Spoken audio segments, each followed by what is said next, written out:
বিচারের বাণী নীরবে নেভৃতে কাঁদে। কেটে গেছে দুটো বছর, কিন্তু তদন্ত গতি পায়নি।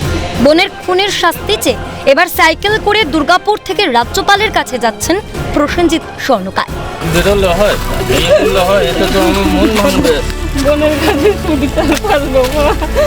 জানা গিয়েছে, বছর দুয়েক আগে দুর্গাপুরের কোক ওভেন থানার অন্তর্গত অঙ্গদপুর এলাকায় উমা খাতুনের পচা গলা দেহ উদ্ধার করেছিল পুলিশ। ঘটনার পর থেকে খোঁজ মেলেনি মৃতার স্বামীর। প্রতিবেশীরা উমার পরিবারকে জানিয়েছিল এই দুর্ঘটনার কথা। বাবা মায়ের অমতেই রফিক আলমের সঙ্গে বিয়ে হয়েছিল উমার। তাদের 2 শিশু সন্তান ছিল। আশ্চর্যজনকভাবে ঘটনার পর থেকে আজও খোঁজ পাওয়া যায়নি 2 শিশুরও। প্রশাসনের সব স্তর থেকে শুরু করে মুখ্যমন্ত্রীর দরজায় সুবিচারের আর্জি জানিয়েছিল মৃতার পরিবার, কিন্তু কোনো লাভ হয়নি। বাধ্য হয়ে সমস্ত নথি নিয়ে রাজভবনে যাচ্ছে মৃতার দাদা।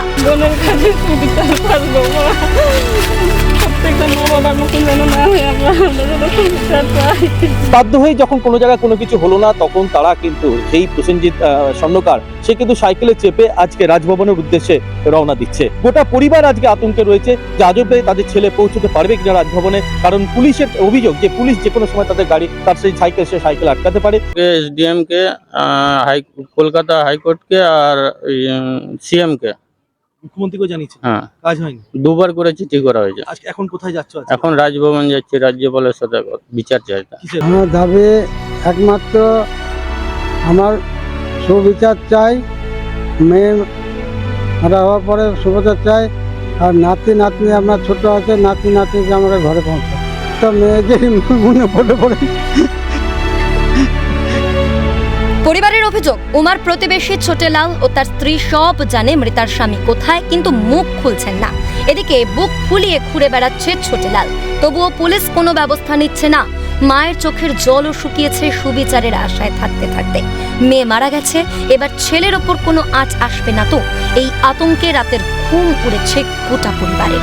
তার বোন এবং তার ফ্যামিলি, আর এই আত্মগোপন করা শেল্টারের ব্যাপারে আদার্স কিছু ব্যাপার আছে, সেই সমস্ত ব্যাপারে এই এমডি ছোটেলাল সব জানে। পুলিশ ডাকছে না তাকে?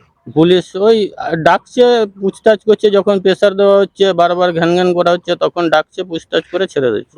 থানাতেও গেলাম, সুবিচার তো পাচ্ছি না। ওই দেখছি আমরা কাজ করছি, আপনার ছেলেকে নিয়ে গেছি, যেখানে যেখানে গেলাম আপনার ছেলেকে পাঠিয়েছি, এই কথাই বলছে। আমি চাইছি এখন সুবিচার। চিন্তা একটাই, প্রসেনজিতের সাইকেল আদেও রাজভবন পর্যন্ত পৌঁছতে পারবে তো, নাকি ব্যর্থতা ঢাকতে মাঝপথে আটকে দেওয়া হবে এই যাত্রা? প্রসেনজিৎ সব প্রতিকূলতাকে জয় করে পৌঁছতে চাইছে রাজ্যপালের কাছে। অদম্য ইচ্ছে শক্তির জোরেই এগিয়ে চলল দাদা। বোনের খুনের বিচার মেলে কিনা তা এখন স্রেফ সময় অপেক্ষা।